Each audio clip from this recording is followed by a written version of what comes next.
There's a moment that happens in almost every workplace. You're feeling pretty good.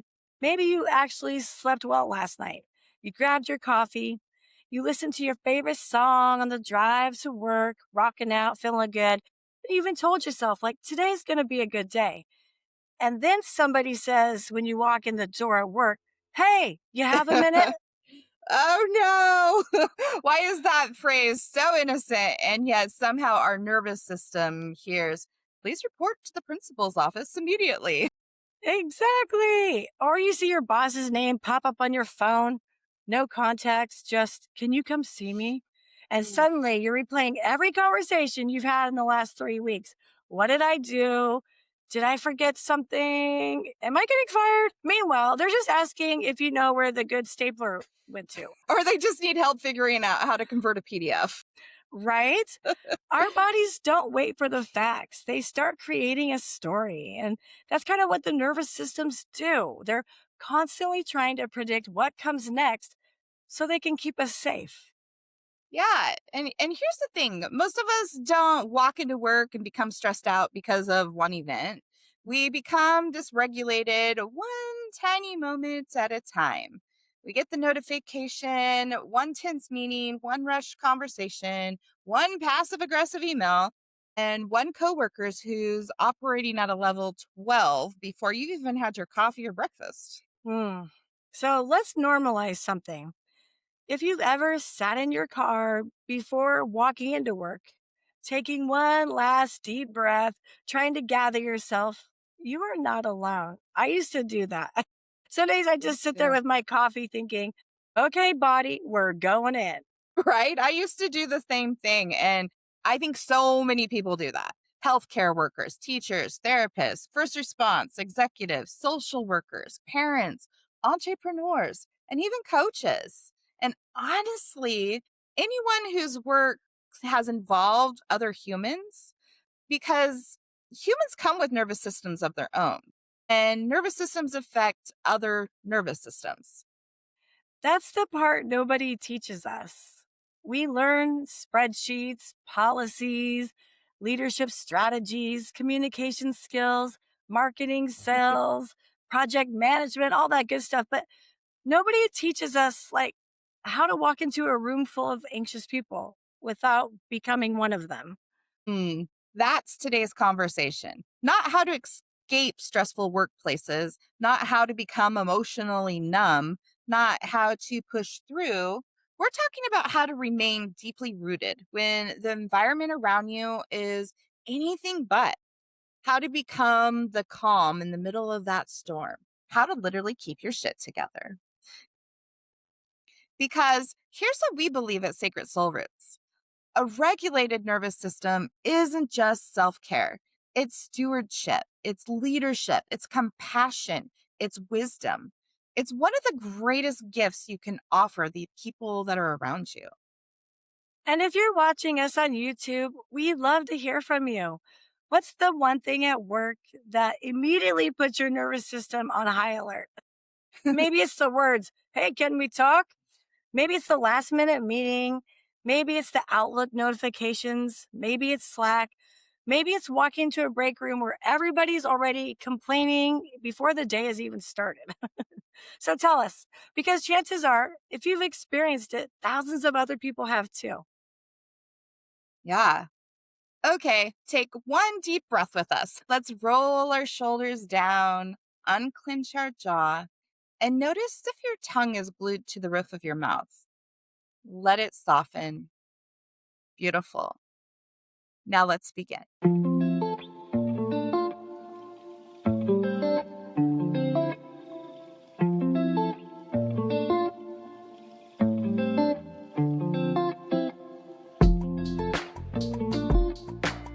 Welcome back to the Sacred Soul Roots podcast. I'm April.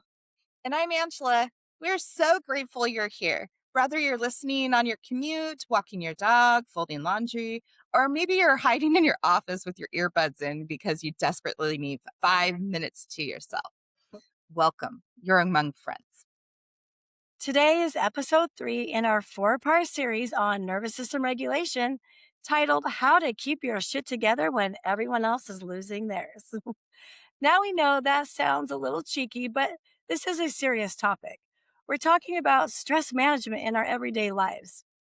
The first episode was all about understanding your stress response. The second was about regulating in your own personal life and relationships. Today, we're stepping into the workplace because whether you work in an office or not, or a classroom, a hospital, a counseling room, a construction site, a police department, a home office, or your kitchen table where you run your business, your nervous system doesn't clock out. It comes with you everywhere. Does. And one of the biggest myths that we've inherited is that professionalism means disconnecting from your humanity. You're expected to check your emotions at the door. Keep producing, keep smiling, keep performing, keep meeting those expectations. Meanwhile, your body has been sounding the alarm for months, maybe even years.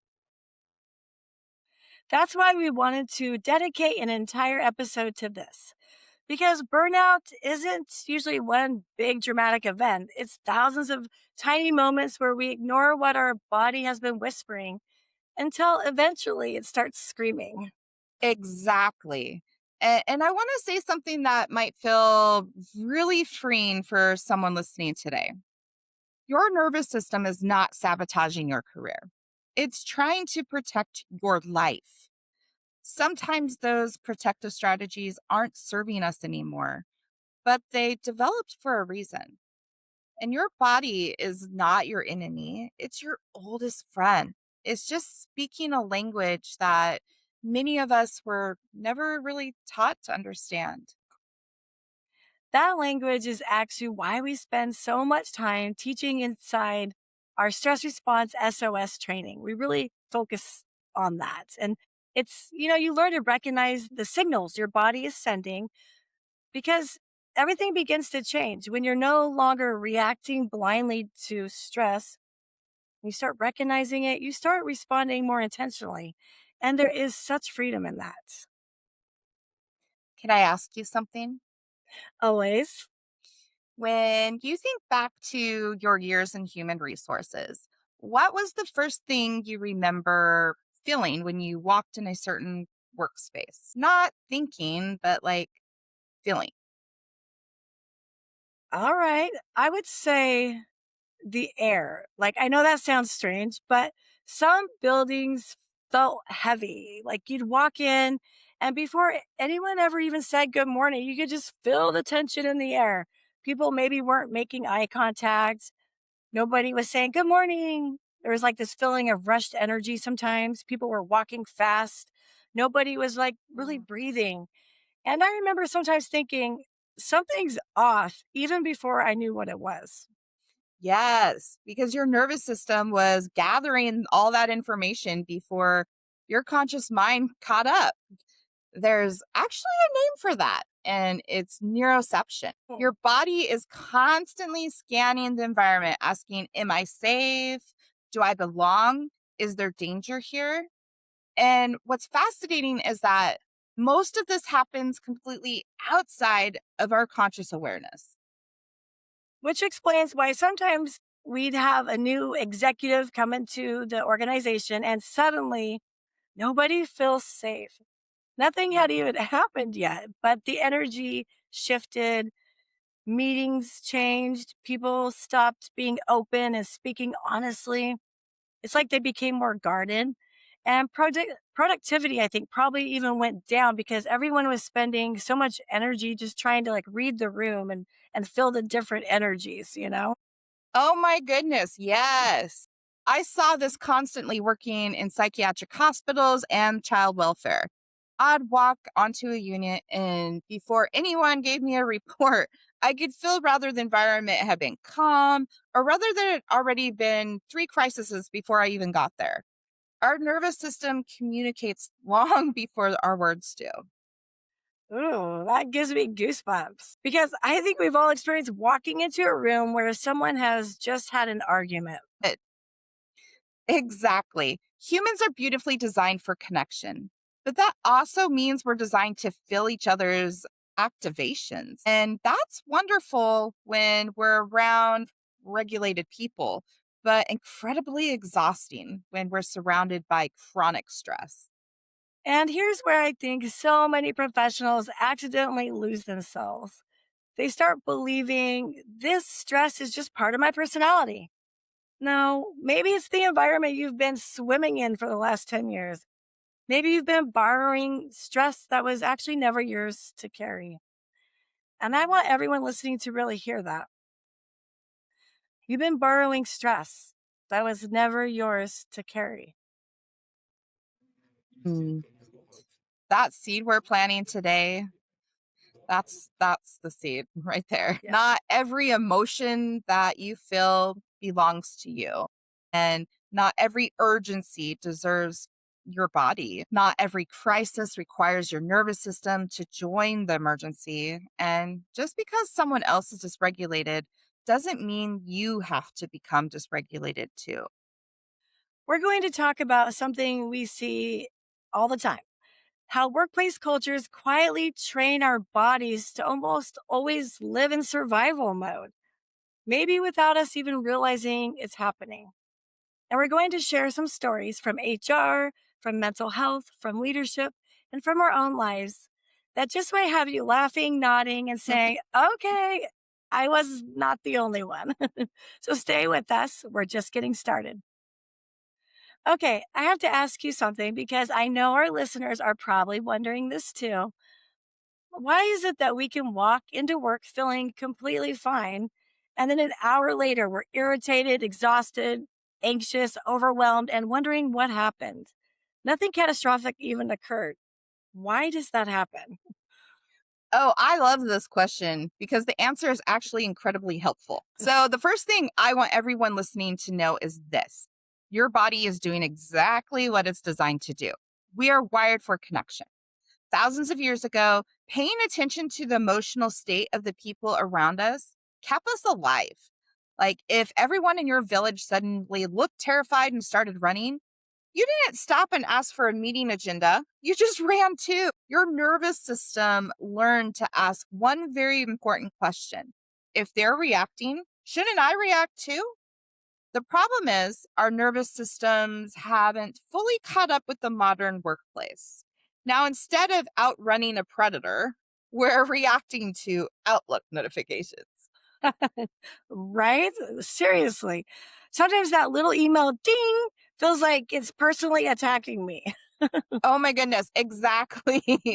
And what's interesting is that it isn't really the notification, it's everything the brain has associated with that notification.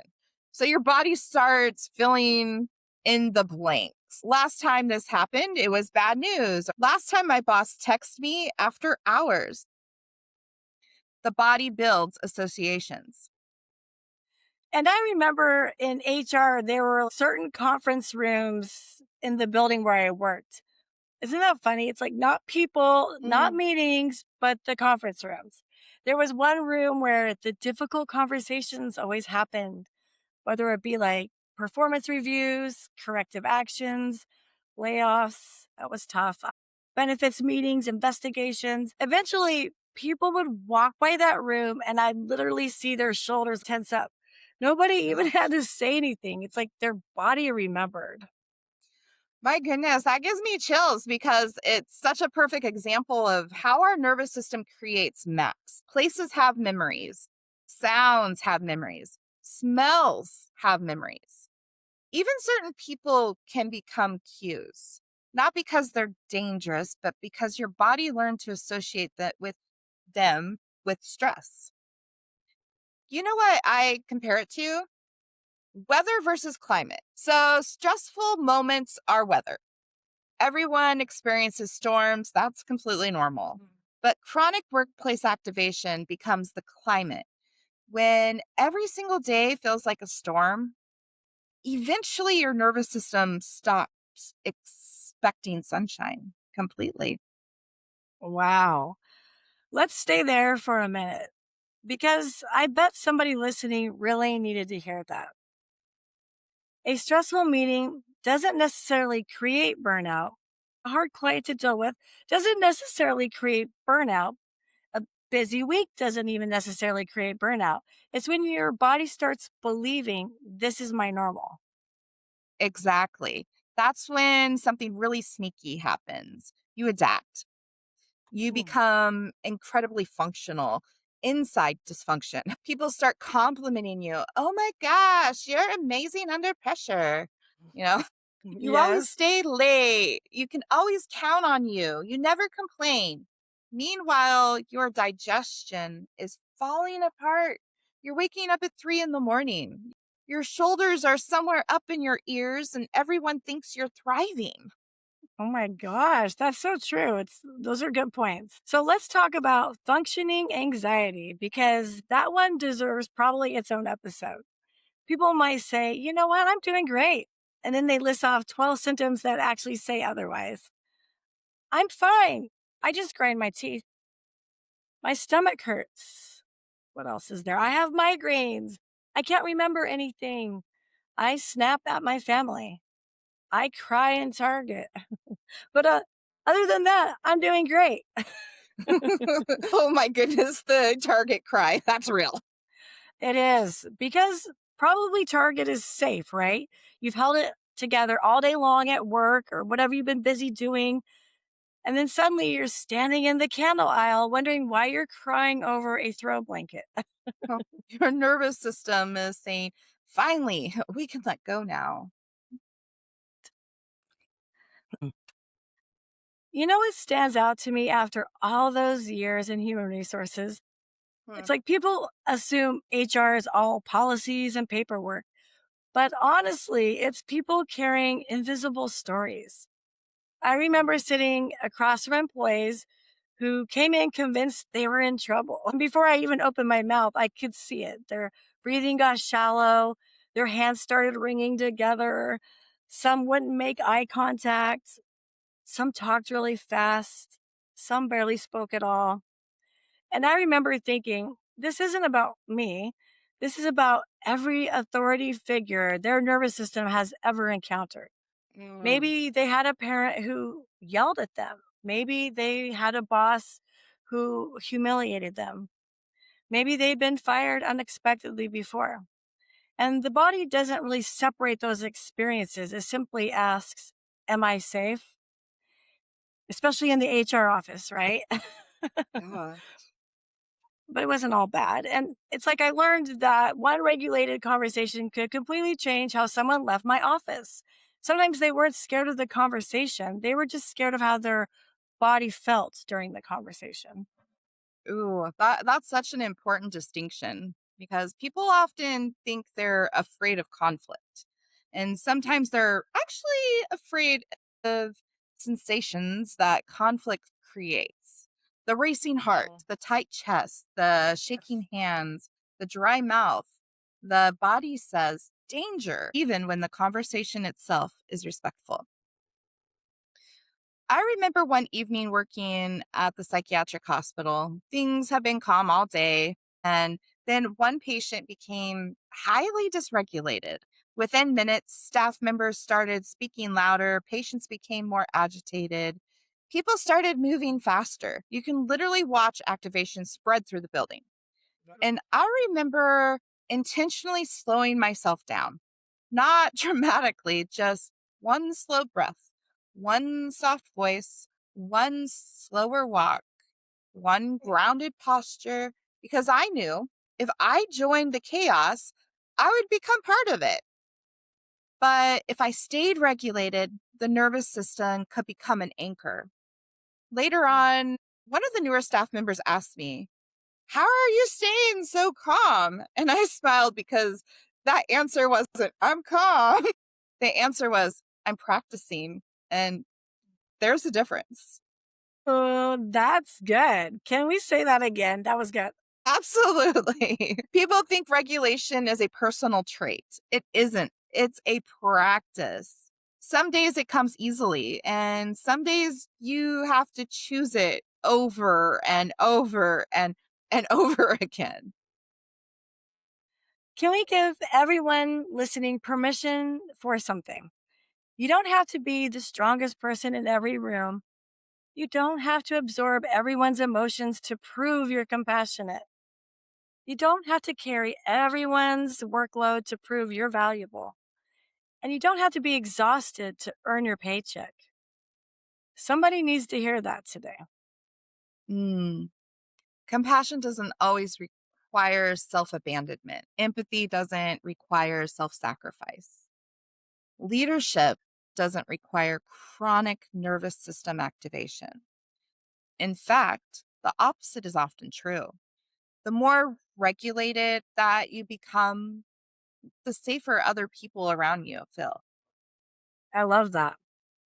Let's talk about this idea that we introduced earlier, the borrowed stress, because I think it can explain a lot. Imagine you're carrying a backpack, and every interaction throughout your workday, somebody tosses something into it.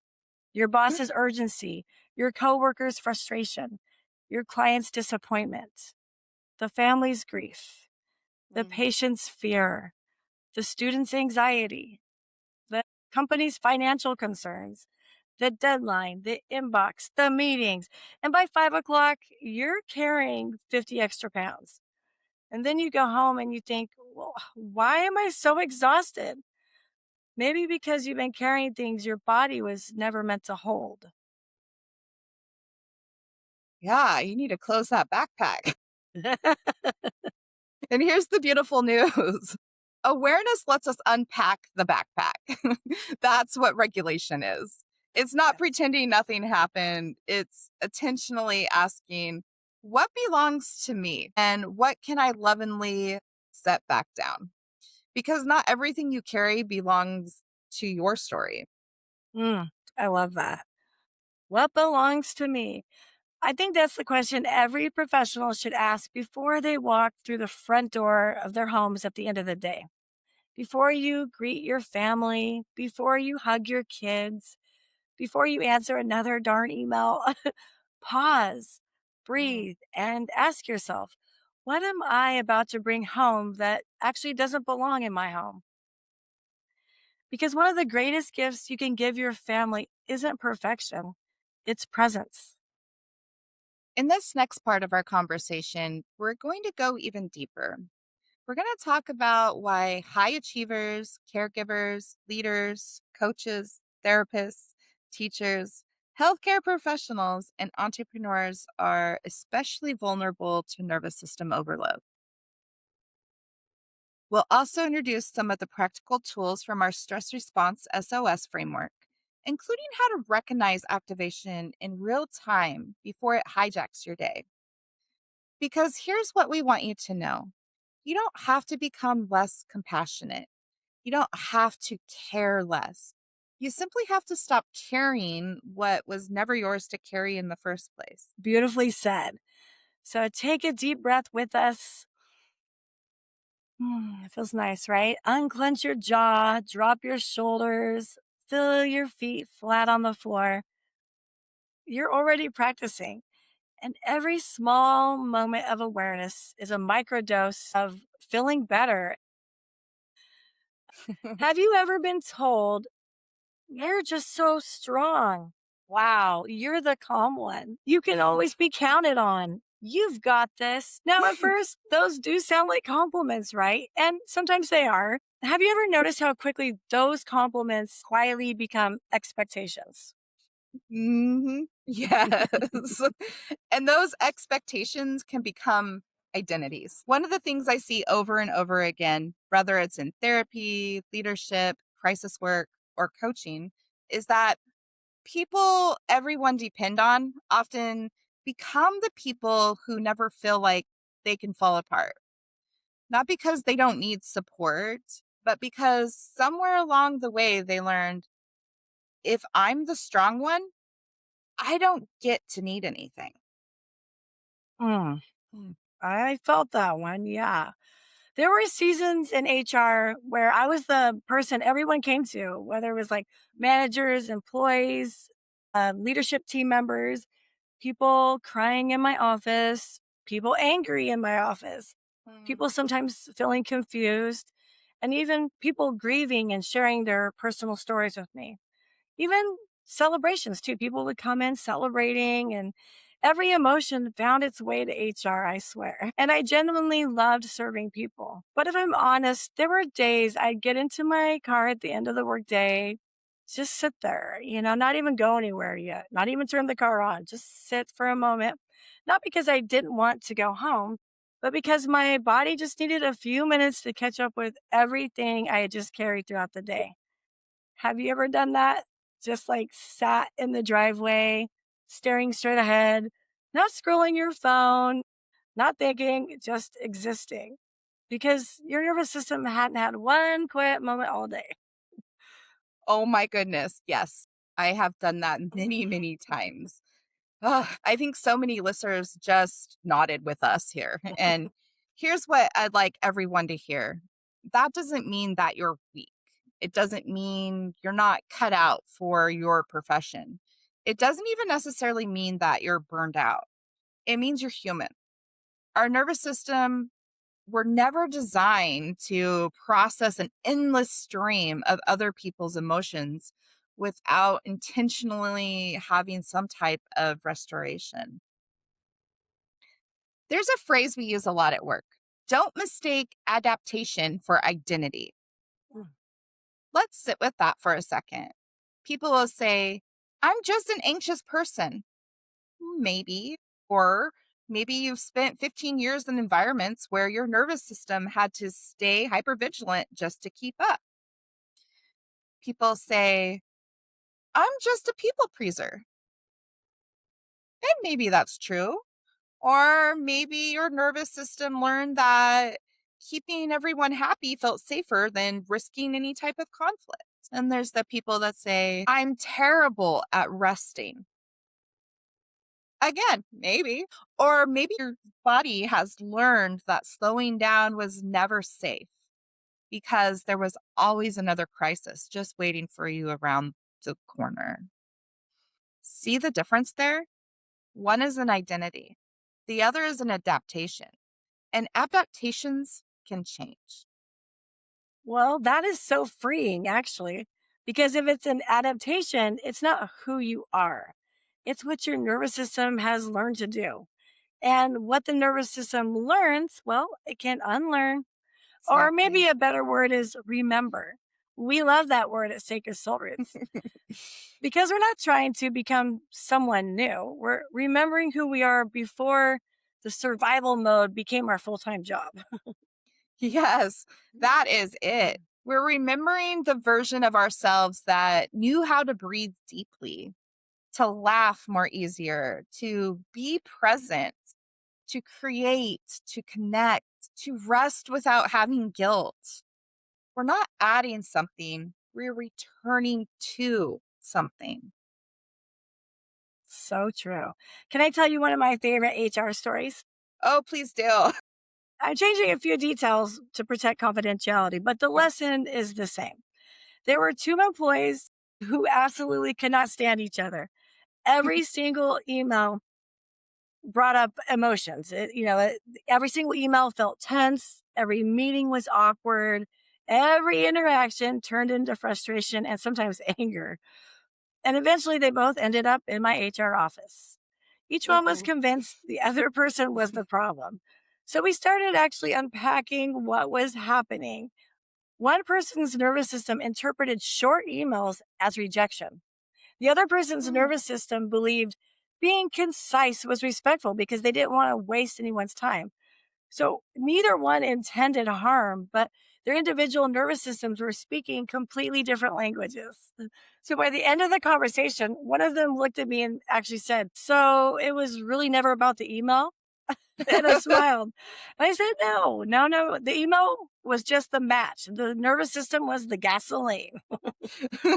Oh, that's such a good analogy because we spend so much time trying to change the match, rewrite the email, avoid the conversation, fix the coworker, when sometimes the deeper work is asking, why did this ignite such a big fire inside of me? Can we geek out for just a minute? Always. I love when your therapist brain comes out. Okay. Well, let's talk about neuroception. It's one of my favorite concepts because it explains so much. So, neuroception is the nervous system's unconscious ability to scan for cues of safety or danger. It happens before you have any conscious awareness of it, before you can think, before you start to consciously analyze. Your body already starts making decisions. And here's why that matters for leaders. People don't just listen to your words. I mean, let's be real. When a leader's talking and you're already afraid, how much do you actually hear? Their nervous system reads your nervous system. If you're rushing into every meeting, holding your breath, speaking super fast and rapidly, constantly checking your phone, looking overwhelmed, your team doesn't consciously think, my leader is dysregulated. Their body simply receives the message, something here isn't safe. Oh, that is powerful. So, leadership isn't just what we say, it's what we signal. Exactly. One regulated person can begin changing the emotional climate of an entire room, not because they're controlling everyone, but because nervous systems naturally influence one another. That's why in our stress response SOS training, we spend so much time helping people become aware of their own internal state before trying to influence anyone else's. Oh, That's a good way to put it. One of the things I appreciate so much about our self SELF framework that we train on is that it gives people permission to check in before they check out. Instead of immediately reacting to what's going on around you, you can pause and ask, well, what's happening within me? Where am I sensing tension? What emotion is present? What story is my mind creating? What does my body actually need right now? And those few moments of awareness can completely change how the rest of the interaction unfolds. Because if I don't know what's happening inside of me, I'll assume it's all happening because of everyone else. oh my goodness, exactly. And that pause, that sacred pause isn't wasted time. It is wisdom. Like sometimes the most productive things that you can do in the middle of like a super busy weekday is take 30 seconds to just reconnect with yourself. Because when you reconnect with yourself, you reconnect with your choices. Well, let's give everyone something practical they can use today.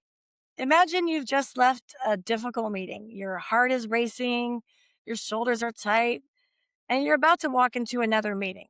So here's what I want you to do: don't reach for your phone, don't immediately answer another email.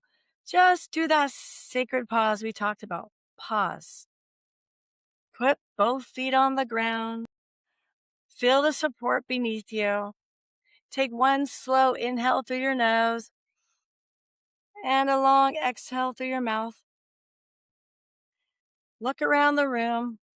Find something beautiful. Maybe it's a plant, a family photo, sunlight coming through the window. Your nervous system needs evidence that beauty still exists. Then quietly ask yourself, what am I carrying that isn't mine? And on the exhale, imagine setting it down. Not because you don't care, not because you're not compassionate, but because caring doesn't require carrying everything.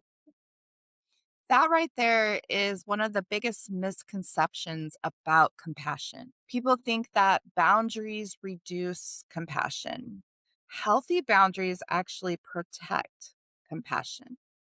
Because if I carry everyone else's pain all day, eventually I stop having the capacity to truly be present with anyone.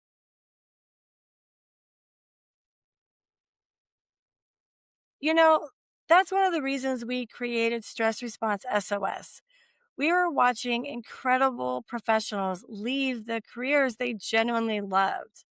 And it wasn't because they lacked the skills or the passion, but because nobody had ever taught them it's okay to care deeply without drowning. Yes. And that was just so heartbreaking to us watching teachers that love their classrooms leave, therapists questioning whether they could keep doing this work, healthcare professionals just running on completely empty, leaders losing connection with why they even started, and coaches giving everything to everyone else while quietly neglecting themselves. We kept thinking, it doesn't have to be this way. There's another way, not an easier way, but a more rooted way, a more sustainable way, a way that allows you to continue serving from overflow instead of depletion. And that's exactly why we do what we do. We're going to explore one of my favorite conversations. How do you leave work at work when your nervous system keeps bringing that work home with you, right? And if you've ever found yourself answering emails while making dinner Mm. or replaying difficult conversations at 2 a.m., or realizing your family is getting the leftovers of your energy, this next section is especially for you. Can we talk about one of the hardest parts of adulthood, leaving work without bringing work home? And Mm. I don't just mean physically bringing your laptop home, I mean bringing home the difficult clients, the conversation you wish had gone differently.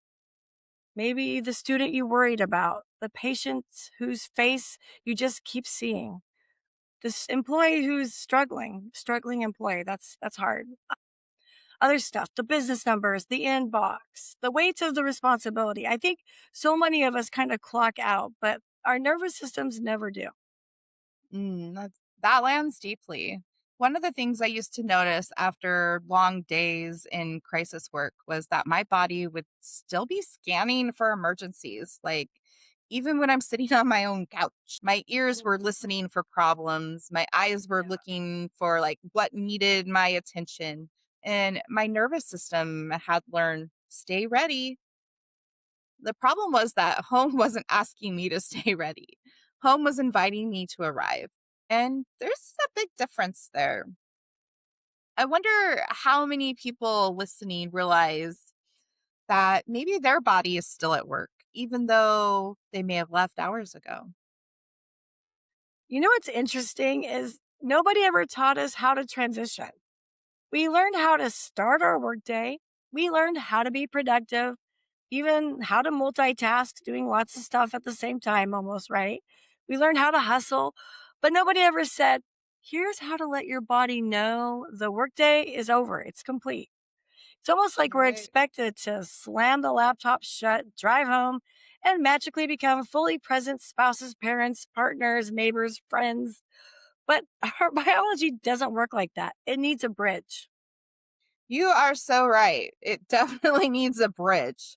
I love that image too, because bridges honor both places. They acknowledge where you've been and where you're going. And your nervous system deserves a bridge between your professional identity and your personal life. Can I share something personal? Yeah. There was a season when I realized I wasn't bringing my best self home. I wasn't angry. I wasn't mean. I was just simply absent. My body was still processing the people that I'd spent all day caring for. And even sitting at the dinner table, part of me was still back at work. And one evening, I remember thinking, this isn't the life I want. Not because I didn't love my work, I did, but because I love my family too. And they deserved the version of me that was actually with them, being present, not just physically there, but also just being open and emotionally available. And that's when it became even more intentional about creating rituals that told my nervous system, you can set this down now because I wanted to be there for them. Oh, I bet there are people crying right now. I feel that's, yeah, that's a good way to put it. And it's a good reflection and acknowledgement to make about life. And we all probably can relate. And there are probably many caring professionals who have felt just that. You're sitting with the people you love most, but your mind is still writing tomorrow's to do list or replaying today's conversation or wondering if you forgot something. It's like you're there, but you're not really there. And that can hurt. Can I teach something we've been talking about inside Sacred Soul Roots? Oh, yeah. I call it honoring the threshold. So think about your front door.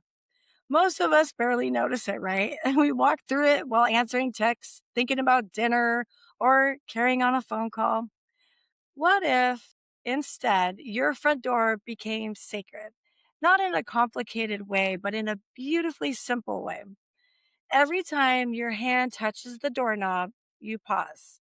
One breath, one conscious exhale, and you ask yourself, who do I want to be on the other side of this door? Not what still needs to get done or who disappointed me today. Just who do I want to be for the people waiting inside? Because maybe they don't need the exhausted employee. Maybe they need mom. Maybe they need dad.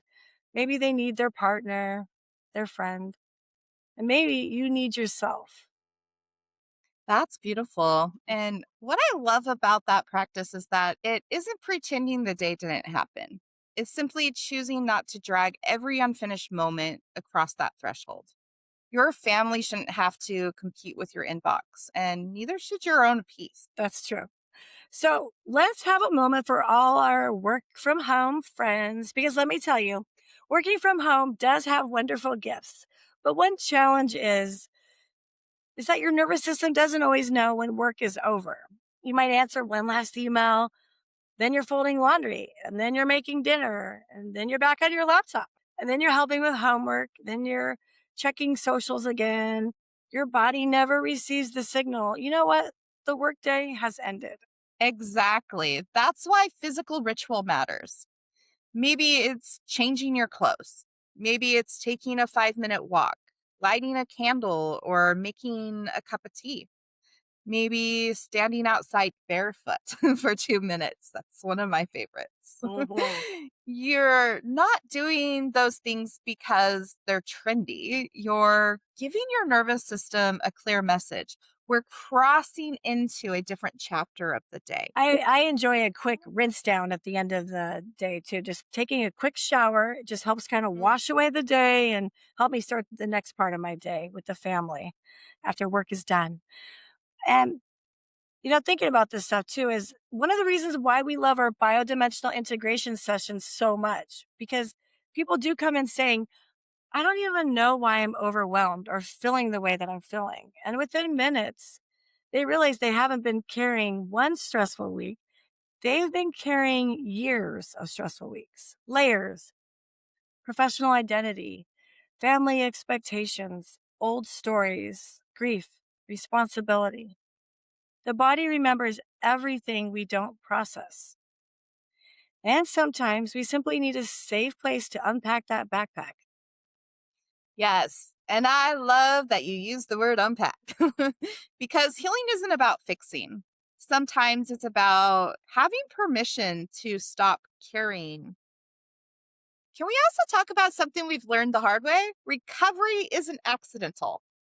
If you've spent months or years running on adrenaline, your body isn't going to magically just reset because you took a long weekend. Sometimes your nervous system needs intentional restoration. That's one of the reasons we created our reset cleanse. People hear the word cleanse and immediately think food. But honestly, this is about creating space in your body, space in your mind, space in your nervous system, space to hear yourself again. I always smile because people expect us to hand them another to do list. And instead, we're inviting them to slow down long enough to remember that healing isn't another performance metric, it's a relationship, the most important one of all, a relationship with yourself. And then there comes a point where regulation isn't just about reducing stress anymore. It becomes something much deeper. It becomes remembering, remembering who you are under all the roles that you're carrying, The achiever, the helper, the fixer, the rescuer, the perfectionist, and even the provider. But who are you when none of those titles are speaking? That's really the heart behind the remembering. It's not about escaping your life, it's about coming home to it with your whole self. Can we leave everyone with the question before we move into our final grounding practice? I want you to think about this tonight, not tomorrow, not next week, tonight. When you finish listening, ask yourself, what am I carrying that was only meant to be carried until 5 o'clock? Because maybe, just maybe, your nervous system has been waiting for your permission to finally set it down. In our final part together, we're going to guide you through one of our favorite Sacred Soul Roots grounding exercises. This isn't just another type of breathing exercise, it's an opportunity to let your body experience what we've been talking about for the last hour. Because insight is beautiful, but embodiment, that's where the transformation begins. We've talked about borrowed stress. We've talked about leadership. We've talked about your body's incredible wisdom. And we've talked about what it means to stop carrying everything home with you. But none of that really matters if it stays in your head. At Sacred Soul Roots, we believe awareness is the beginning, but embodiment is where healing begins to take root. So, if you're in a place where it's safe to do so, we'd love to invite you in our favorite part of every episode. Let's get rooted. Before we begin, I want you to know something. There's nothing you need to achieve over the next few minutes. Nothing to fix, nothing to perform, nothing to get right. You don't have to become a better version of yourself. You simply get to come home to the version of you that's been waiting here all along. So if you're driving, simply listen. And if you're walking, allow your pace to naturally soften. If you're sitting, let your body become a little heavier in your chair. Get comfortable. If you're standing, feel the earth beneath your feet. Not imagining it, actually feel it. Notice before you change anything how your body feels right now, not how you think you should feel, but how you actually feel. Maybe your shoulders are tight or your jaw has been working overtime. Maybe you've been holding in your stomach all day. Maybe you've been holding your breath without even realizing it. No judgment, just curiosity. Your body has been working incredibly hard for you today.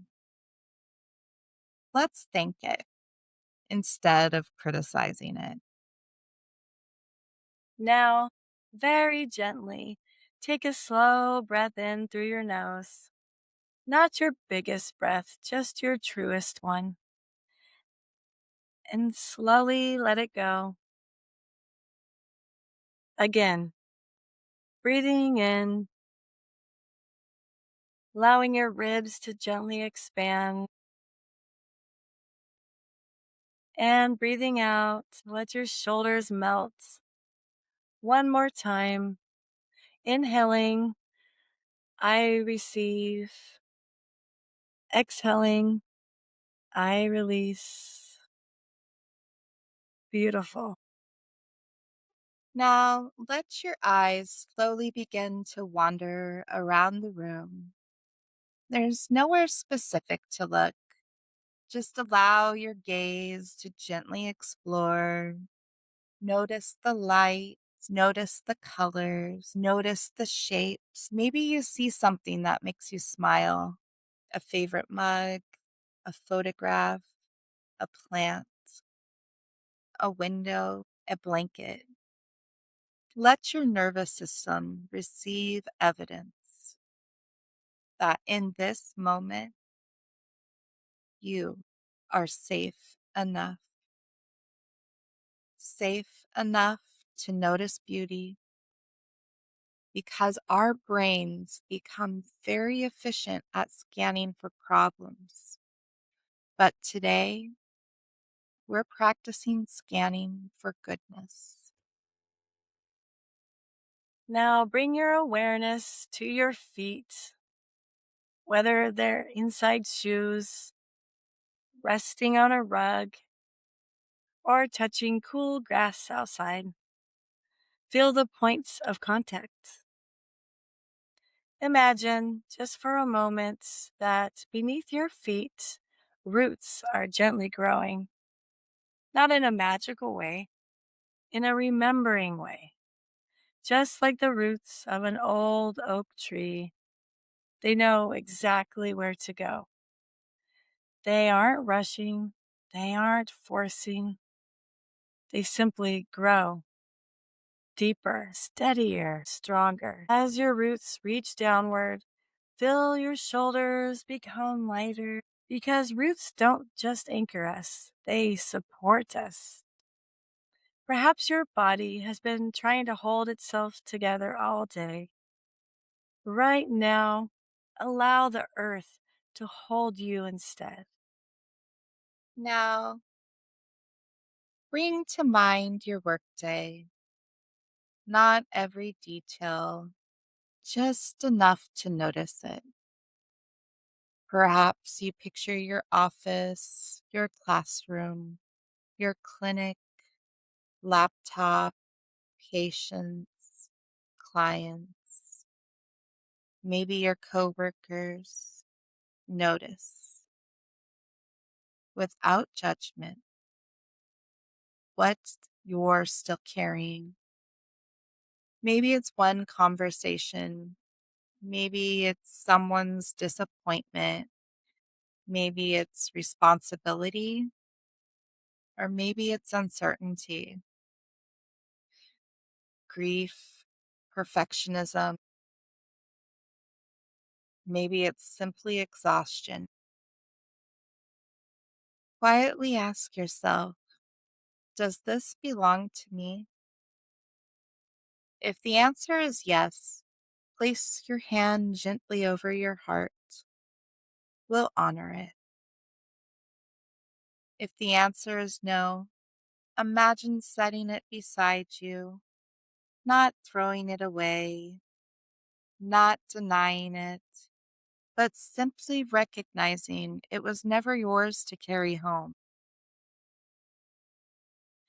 Now place one hand over your heart and one over your belly. Feel the warmth of both hands. These are your hands, your warmth.